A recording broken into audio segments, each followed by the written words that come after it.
Of all the things that I've done, this has always been number one, baseball. The commercials, the films, the television series. I could never wait for everything to get over to get back to baseball. I still, and this is not sour grapes by any means, still think I should have gone in as a player.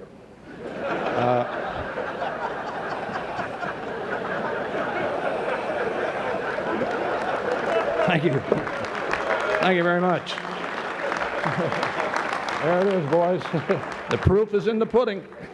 And to all of you baseball fans around America and any place else, for your letters, your thoughts, your kindness for all of these years. It's been a great run, but number one has always been baseball for me. No matter what else I ever did, baseball was the only way I wanted. Is the voice of the late, great Bob Uecker. Rest in peace. Our thoughts go out to him and his family. Yeah, it's so sad. He was a staple in Milwaukee, and it won't feel the same going to a beer game knowing he won't be there. Yeah, but let's get into it. Welcome to the third episode of Talking Sports with Miles and Andrew. I'm one of your hosts, Miles Schild. And I'm Andrew Volkman, folks. How's it going? We're on a little bit of a time crunch because we have our first caller on the show, and that caller is going to be waiting for us. So we'll call him in a bit, but let's just talk about what we're going to have on the show today. So we're going to have our caller. We're bringing back the QAQB section. SCHILD'S SPICY SITUATION is coming back, and we'll be talking about the Packers. Should we go get our caller? Yeah, go ahead. Bring him on, man. Got to get him on. Anyone there? Hey, guys. Glad to call in. Long-time listener, first-time caller, Scottie Tohottie, calling from an ice shanty out here in Wisconsin. Hey, I'd like to discuss the Packers. All right, Scottie, we got a question for you. What can the Packers do to become a Super Bowl caliber team? Well, listen, Christian Watson he's not going to cut it. He can't stay healthy. He's always on IR. He just isn't going to make it. I think we got to let him go.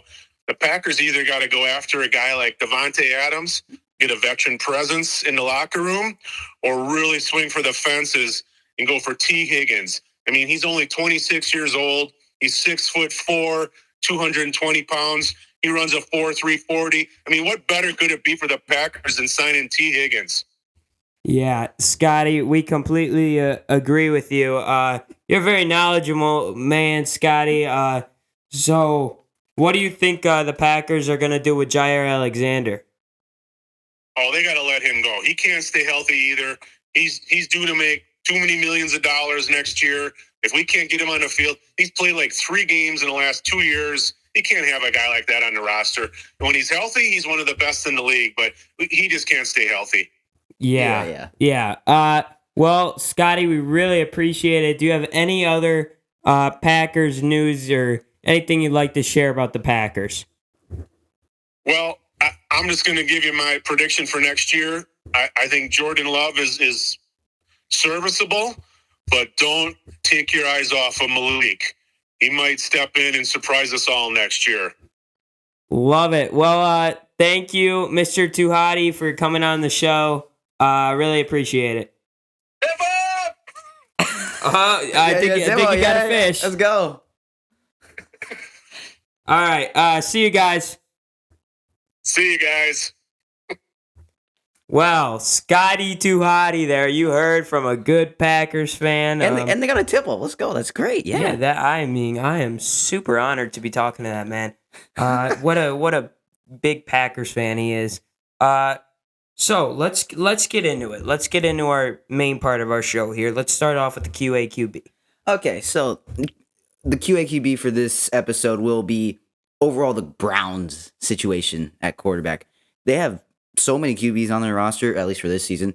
They had Deshaun Watson, Dorian Thompson-Robinson, Bailey Zappi, Jameis Winston, and that was at the end of the season. At the beginning of the season, they brought in Tyler Huntley as well to maybe be another backup quarterback. He ended up getting cut. So overall, the Browns quarterback situation is weird. Jameis Winston is a free agent. Bailey Zappi, I don't know what he's going to be looking like. Dorian Thompson-Robinson hasn't played up to scratch yet, or at least to the Browns' liking. And Deshaun Watson tore his Achilles again, the same one. So he may not even play in 2025. And going into 2026, that will be his final year of his contract. What do you think the Browns are going to do? Do they get someone in the draft? Do they bring in a free agent quarterback? What do they do in this?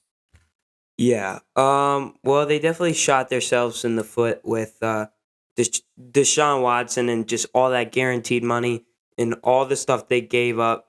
I mean, they pretty much rebuilt the Texans for him, giving them all those first-round picks.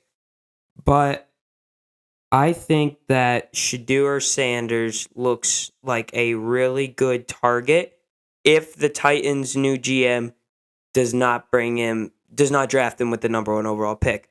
But I think Cam Ward is gonna go number 1 to the Titans, and that will result in, I think, Shedeur Sanders falling to the Browns because I don't think they want to throw away another season.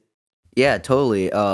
And probably if they do draft either Cam Ward or Shedeur Sanders, would we say that Deshaun Watson probably would spend the final year of that contract as a bench guy, probably?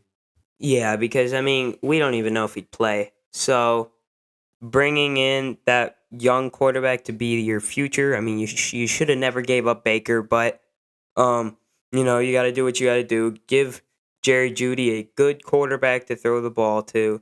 You're going to be seeing a new running back room with most likely the departure of Nick Chubb. So I think it'll be interesting. Yeah, I think also Jerry Jeudy is a free agent this year, so we'll see if he decides to stick around in Cleveland. So, do you have anything else to say on the Browns QB situation besides them possibly do they get a free agent like Sam Darnold or maybe anybody else in free agency? No, I really don't. Well, not Sam Darnold, at least. I don't see them making that financial commitment because even though Sam Darnold struggled in the last 2 games of this season, he's still going to get paid. I still think you can't deny him. I mean, look at Lamar Jackson and his playoff, not getting his team to the Super Bowl, kind of falling short. So, I think Sam Darnold or any big quarterback won't be going to the Browns. I don't think any quarterback wants to go to the Browns. So I think they're going to have to bank off a rookie quarterback for this next season. Yeah, and there's also the possibility they could bring in someone they could bring back Jameis Winston. They could bring in Drew Lock, a guy like that. So let's keep moving on here. We're going to get into our Packers segment. And most of us Packer fans probably were watching that wild card game against the Eagles. Yeah. Wasn't good. No. Let's look at some stats here. Jordan Love went 20 for 33, 212 yards, 0 touchdowns, and 3 interceptions. Yeah, it wasn't good, guys. It wasn't good. Did take 2 sacks, and he had a 37.1 quarterback rating. Not good. I think that was his lowest of all season, maybe even last season too, I would say. Yeah. And then Josh Jacobs, 18 carries, 81 yards, 1 touchdown. The only touchdown for the Packers. The rest of the points were field goals, or 1 field goal, I should say.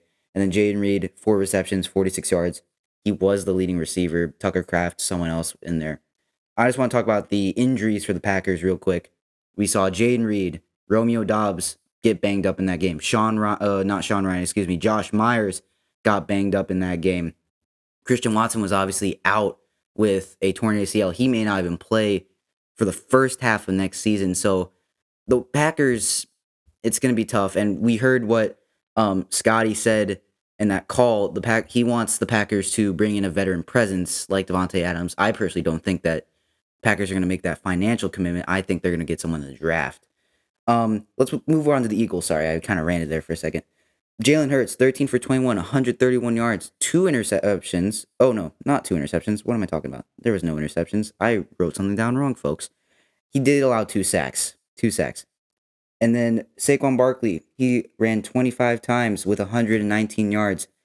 Did not have a touchdown. So the Packers kind of held the run game to a minimum there. And then for the receivers, Devontae Smith, 4 receptions, 55 yards. Did not have any touchdowns, but Dallas Goedert and Jahan Dotson did get a touchdown, and that fueled the Philadelphia Eagles.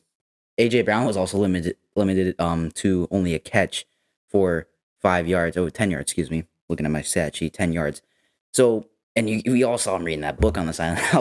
That was funny. Yeah. So, the Packers overall, the defense played good. It was just the offense kept sputtering and sputtering.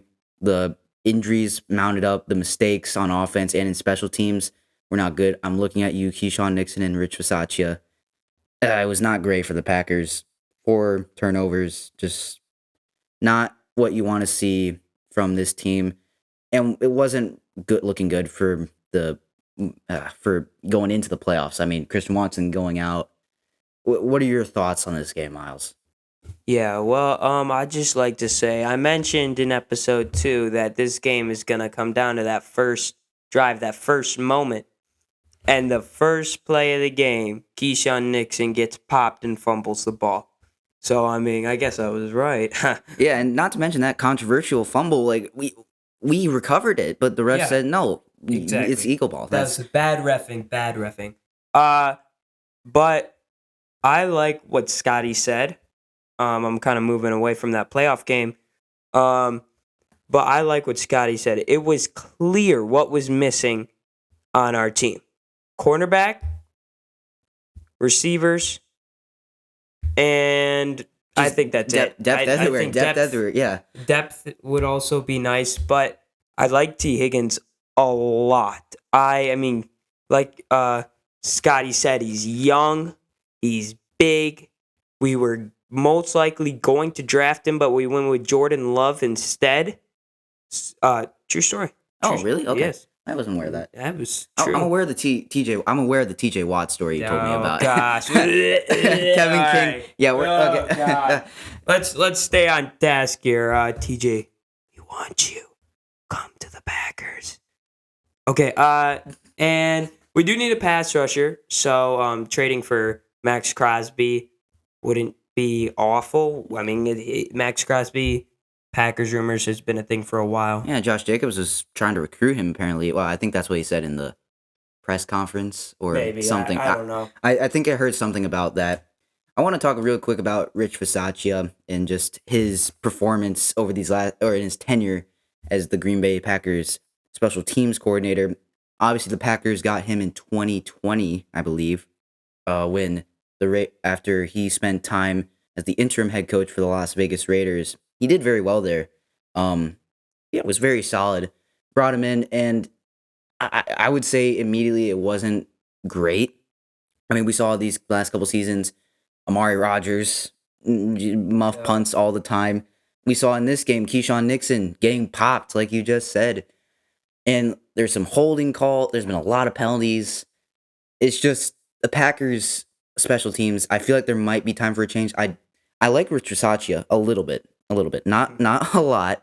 I don't like him a lot, but I think that Rich Bisaccia is definitely someone that is qualified for the job. I'm not sure if he's the best guy.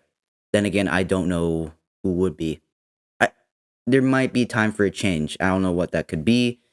We just need to improve on special teams. And we also talked about like what Miles said going away from the game, what the Packers need to improve on. We talked about we think Jair Alexander is going to get cut. We think that the Packers will bring in DJ Reed. We think they'll bring in Siobhan Revel Jr. in the draft. We think that they're going to bring in someone else for the wide receiver room in the draft. We think they may bring in a pass rusher somewhere in free agency or a trade. T. Higgins is someone that's there. Devontae Adams. So you've heard us talk about what we want the Packers to do and what they need to do.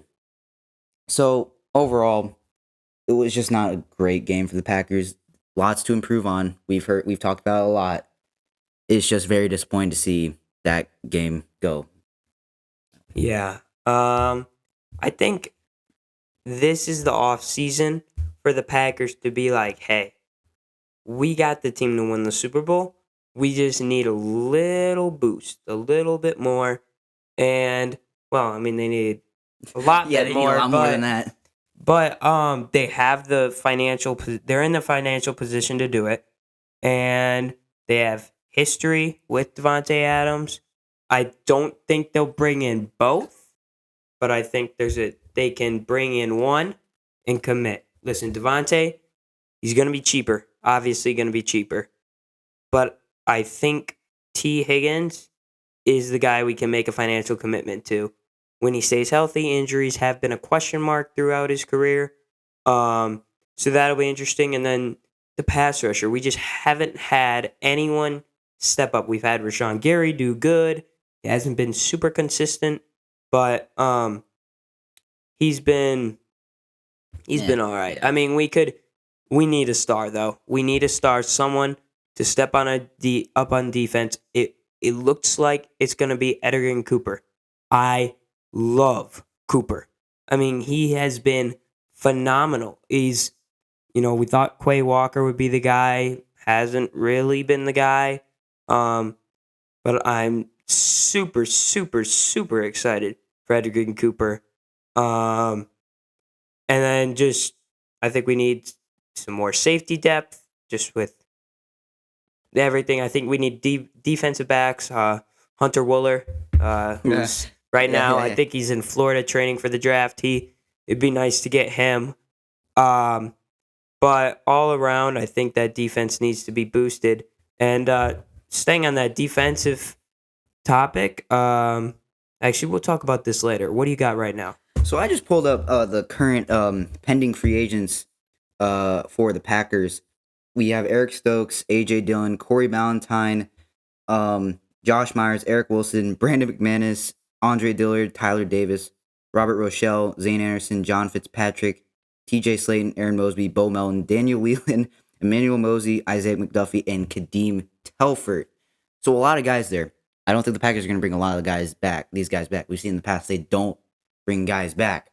The guys I want to see the Packers bring back are Eric Wilson, Brandon McManus, Zane Anderson, Bo Melton, Daniel Whelan, Manuel Wilson, and Isaiah McDuffie. I think those guys would be relatively cheaper.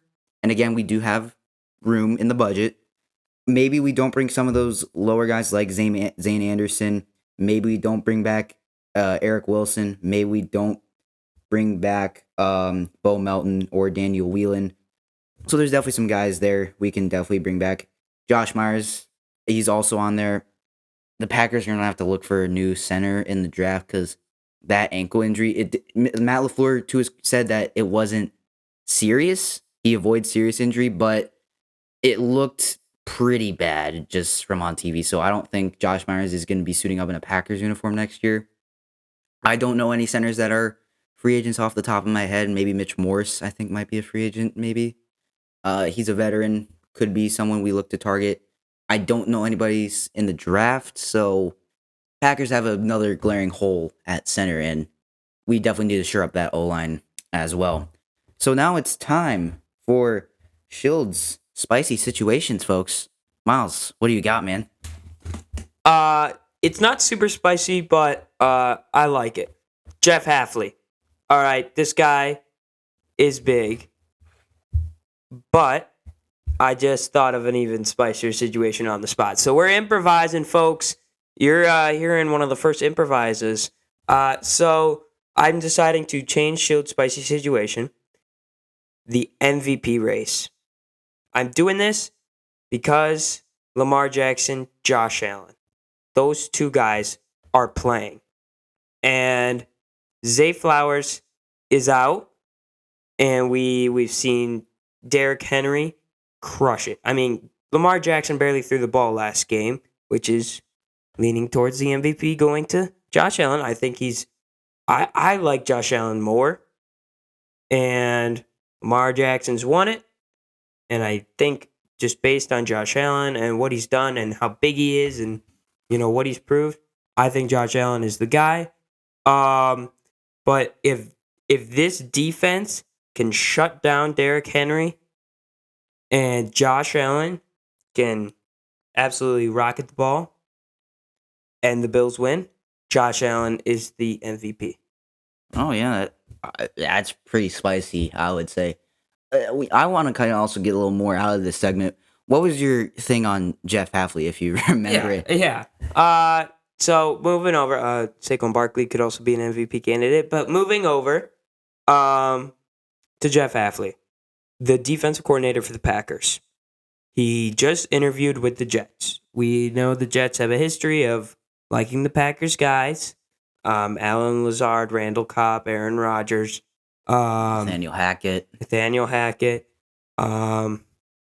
And I think this is going to be interesting because if we lose Jeff Hafley after 1 year, we are going to have to go all in for, drumroll please, Robert Saleh. Now, hear me out. He was kind of with the Packers this year as a consultant, kind of like a Mike Vrabel thing. But Saleh is looking to be the highest paid defensive coordinator in the league if he decides to go back to the 49ers. And I think that he would rather go to the Packers. It's his friends. He likes the team. What do you think about this? Yeah, I like the move. I personally hope Jeff Hafley does not leave. I really hope he does not do that. But if he does, good on him. Gets a new business opportunity as a head coaching job, most likely, with the Jets. Robert Saleh, I like him. He clearly does improve a defense. I mean, when he got to the Jets, it was very good. And once he left, that defense was awful. Let's just put it that way. So getting Robert Saleh isn't the worst thing. It's probably actually one of the better things, to be honest. So I like it. If he does end up going to the Browns, I don't know if you have any other guys racked in your brain who we could maybe get. Dron Mayo. I don't know about that one, but like there's defensive oriented coaches out there we can maybe get for that defensive coordinator job if Jeff Hafley leaves. Really hope he doesn't because he elevated that passing game or run defense, and the passing game, I would say, because that run defense for the Packers the last few years has not been great. But now this season actually looked pretty good. We saw it on the wild card game. Saquon Barkley was limited to around 4, maybe 5 yards a carry. It's a lot, but someone like beginning, but for a guy like him, 5 yards per carry is not a lot. You'd expect him to be getting 7 or 8 yards per carry. So I don't know. Jeff Hafley's doing something right. It's definitely good. So that's about it, I would say. Do you have anything else we have to cover, Miles? Well, I'd just like to continue that conversation on Jeff Hafley. Obviously he has head coaching experience, being the head coach of Boston College. But what the teams are really looking at is how much he's been able to do with an on-paper defense that doesn't look that great. You got Xavier McKinney on paper. Jair Alexander looks good. So what he's been able to do with a relatively not good on paper defense, it's young too, in a short amount of time. Short amount of time. Yeah, definitely something to be looking at for Jeff Hafley. I want to just wrap up this episode once again by expressing our deepest condolences to everyone in the Uecker family. I hope they are doing well. We are going to severely miss Bob Uecker in that broadcasting booth. So everyone, thank you for listening to episode 3, Talking Sports. I'm Andrew. I'm Miles. See you guys. Bye.